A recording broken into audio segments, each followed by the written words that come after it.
Hello everyone. आज का हमारा क्वेश्चन है find the locus of a point from which three mutually perpendicular tangent line can be drawn to a central conicoid a x square plus b y square plus c z square equal to 1। यानी हमें locus of point निकालना है। हमें condition given है कि हमारा three mutually perpendicular tangent plane हम draw कर सकते हैं to the central conicoid a x square plus b y square plus c z square equal to 1। So इसका सोल्यूशन देखते हैं।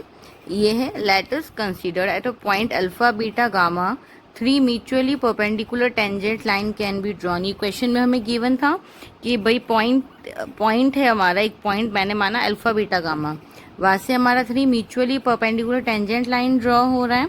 अगर ये तीनों म्यूचुअली परपेंडिकुलर लाइन अगर हम मान लें कि हमारी जनरेटिंग लाइन है from the point alpha beta gamma of a enveloping cone, ठीक है।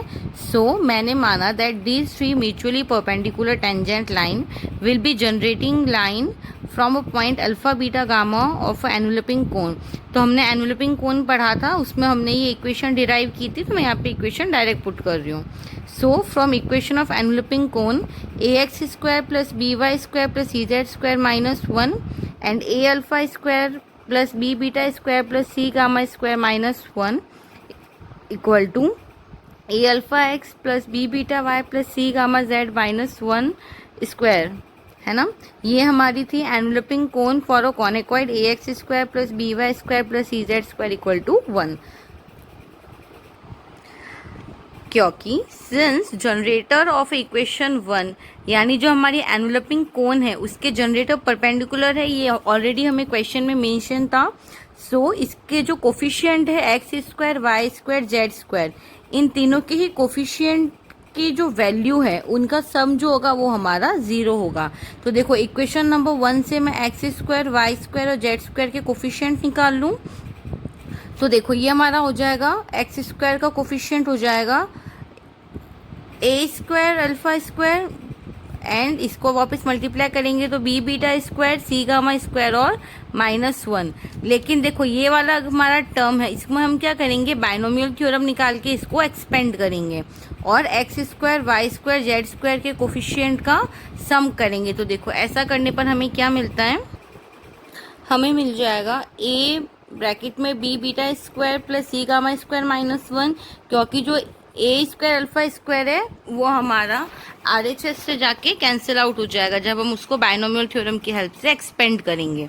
तो देखो मेरे पास इक्वेशन आ जाएगी ये वाली। अब हम क्या करेंगे, इसको सिंपलेस्ट फॉर्म में कन्वर्ट करने के लिए ए का इस ब्रैकेट में मल्टीप्लाई करा दूं, बी का इस ब्रैकेट में और सी का इस ब्रैकेट में मल्टीप्लाई कराऊंगी, तो मेरे पास ये वाली इक्वेशन आ जाएगी, ठीक है। अब हम क्या करेंगे, इसमें से एक बार अल्फा स्क्वायर कॉमन निकालेंगे, बीटा स्क्वायर और गामा स्क्वायर। तो देखो इसको कॉमन निकालने पर ए भी साथ में कॉमन निकल रहा है। ये देखो ये हमारा टर्म था ए बी अल्फा स्क्वायर और ए सी अल्फा स्क्वायर। तो इसमें से ए अल्फा स्क्वायर कॉमन निकालने पर ब्रैकेट में बचेगा बी प्लस सी। वैसे ही अगर हम इसमें करेंगे तो बी बीटा स्क्वायर निकालने पर बचेगा ए प्लस सी, या फिर इसको सी प्लस ए भी लिख सकते हो, और इसमें बचेगा सी ए प्लस बी गामा स्क्वायर, और हमारा ये ए बी और सी RHS में आके प्लस के हो जाएंगे। अब देखो इसको हम क्या कर सकते हैं, summation a b plus c alpha square के फॉर्म में लिख सकते हैं, क्योंकि वापस खोलने पर देखो a b plus c again b c plus a और सी ए प्लस बी आ रहा है हमारे पास। तो इसको मैंने समेशन फॉर्म में लिख दिया। तो summation a b plus c alpha square equal to a plus b plus c, और यही हमारे रिक्वायर्ड लोकस ऑफ पॉइंट होंगे। आई होप ये क्वेश्चन अच्छे से क्लियर होगा। अब हम इसका सेकंड क्वेश्चन करते हैं। अब हमारा नेक्स्ट क्वेश्चन है the section of enveloping cone of ellipsoid. अब यहाँ पे हमें एलिप्सॉइड गिवन है, कोनिकॉइड नहीं गिवन है। तो सिंपल है, जो भी चीज़ हमने कॉनिकॉइड के लिए पढ़ी है वहाँ पे हम ए को 1/a स्क्वायर, बी को 1/b स्क्वायर और सी को 1/c स्क्वायर से रिप्लेस कर देंगे, ठीक है। सो क्वेश्चन पढ़ते हैं वापस, the section of enveloping cone of ellipsoid whose vertex is p by a plane z equal to 0 is a rectangular hyperbola. Find the locus of p. तो देखो क्वेश्चन के अकॉर्डिंग हमें गिवन है plane z equal to 0 और rectangular hyperbola given है हमें। इसकी equation पहले भी जब मैंने इनिशियली इसका बेसिक डिटेल पढ़ाया था तब मैंने ये चीज़ें एक्सप्लेन करी थी। तो अब इसका सोल्यूशन देखते हैं। सो देखो, हमें पता है that equation of enveloping cone at a vertex P alpha beta gamma. Enveloping cone की इक्वेशन हमने कोनिकॉइड के लिए निकाली थी इससे प्रीवियस वाले क्वेश्चन में। ये देखो, ये वाली इक्वेशन हमने निकाली थी, ये हमारी थी एनवलपिंग कोन की इक्वेशन फॉर अ कोनिकॉइड। अब हम इसमें a को 1/a², b को 1/b² और c को 1/c² से रिप्लेस कर सकते हैं, है ना। तो हमें एनवलपिंग कोन मिल जाएगा किसी भी इलिप्सॉइड के लिए। तो इसी इक्वेशन में मैंने रिप्लेस किया है, तो मुझे इक्वेशन मिलेगी x² plus y² plus z² -1 और α² plus β² plus γ² -1 equal to α(x)(a² plus βy/b² plus γ(z)(c² -1²। ठीक है, ये हमारा हो जाएगा इक्वेशन नंबर 1। अब क्वेश्चन में हमें ऑलरेडी मेंशन था कि हमारा प्लेन z इक्वल टू 0 है, तो हम क्या करेंगे, इक्वेशन नंबर 1 जो है हमारी, उसमें हम z इक्वल टू 0 पुट करेंगे।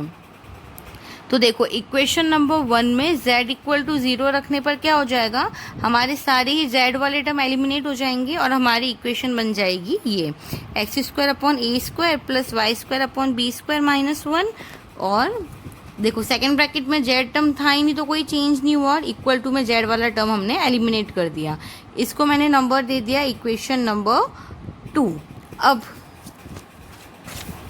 सिंस हमें पता है कि जो हमारा सेक्शन 2 है जो अभी हमने निकाला वो हमारा रेक्टेंगुलर हाइपरबोला है, और रेक्टेंगुलर हाइपरबोला के लिए जो हमारे x² और y² का कोफिशिएंट है उसका सम 0 होता है। ठीक है, तो मैंने उस इक्वेशन से x² और y² के कोफिशिएंट निकाल लिए। तो कोफिशिएंट निकालने पर तो देखो, ये हमारा x का कोफिशिएंट आ गया और ये हमारा y का कोफिशिएंट, सॉरी ये x² का कोफिशिएंट आ गया और ये हमारा y² का कोफिशिएंट आ गया। इन दोनों का सम हमारा इक्वल टू 0 है। अब हम इसी ब्रैकेट को कंटिन्यू आगे सॉल्व करते हैं। सबसे पहले मैंने 1/a² का अंदर मल्टीप्लाई कराया एंड 1/b² का मल्टीप्लाई किया, तो मुझे इक्वेशन मिल जाएगी ये वाली β²/a²b² प्लस देखो a² का अंदर मल्टीप्लाई करा दिया। ठीक है, तो ये वाली इक्वेशन मिल जाएगी अभी। अब हम क्या करेंगे, इसमें से 1/a²b² कॉमन निकाल लूँ। तो देखो 1/a²b² कॉमन निकालने पर मेरे पास बचेगा β² प्लस γ² और इन दोनों टर्म में से अगर मैं γ²/c² कॉमन निकाल दूँ तो मेरे पास बचेगा 1/a² प्लस 1/b² और ये जो नेगेटिव वाले टर्म है हमारे वो हम इधर जाके इधर डाल देंगे। सॉरी, अगर हम राइट हैंड साइड में डालेंगे तो ये हो जाएगा हमारा 1/a² प्लस 1/b²। अब मैंने क्या किया, दोनों ही साइड, सॉरी सबसे पहले हम RHS सॉल्व करेंगे तो इसका एलसीएम ले लेंगे, तो हमारा सिंपली बन जाएगा a² प्लस b²/a²b² और RHS और LHS में मैंने a² प्लस b² का मल्टीप्लाई और डिवाइड किया। ऐसे करने पर इक्वेशन में कोई चेंज नहीं होगा। अब देखो हम क्या करेंगे, दोनों ही साइड से a² प्लस b² एलिमिनेट कर सकते हैं, तो मेरे पास ये इक्वेशन बच रहा है। अब हम क्या करें, देखो इस पूरे इक्वेशन में a² b² भी हम बाहर निकाल सकते हैं, तो a² b² को मैंने बाहर निकाल दिया दोनों में से कॉमन लेके और a² प्लस b² का अंदर मल्टीप्लाई कराया, तो मेरे पास ये वाली इक्वेशन आ जाएगी। अब देखो a² प्लस b² यहाँ पे अब न्यूमरेटर और डिनोमिनेटर दोनों में था तो मैंने उसको कैंसिल आउट कर दिया। सो हमारी इक्वेशन बचेगी β² plus α²/a² plus b² plus γ² equal to 1। अब हमें लोकस ऑफ पॉइंट P निकालना है जो हमने अल्फा बीटा गामा एज्यूम किया था। सो इसका लोकस ऑफ पॉइंट निकालने के लिए हम अल्फा बीटा गामा को XYZ से रिप्लेस करेंगे, तो हमारी इक्वेशन आ जाएगी x² plus y²/a² plus b² plus z²/c² equal to 1 और यही हमारा required locus of point P है। आई होप ये दोनों क्वेश्चन सभी को अच्छे से क्लियर होंगे। Thank you.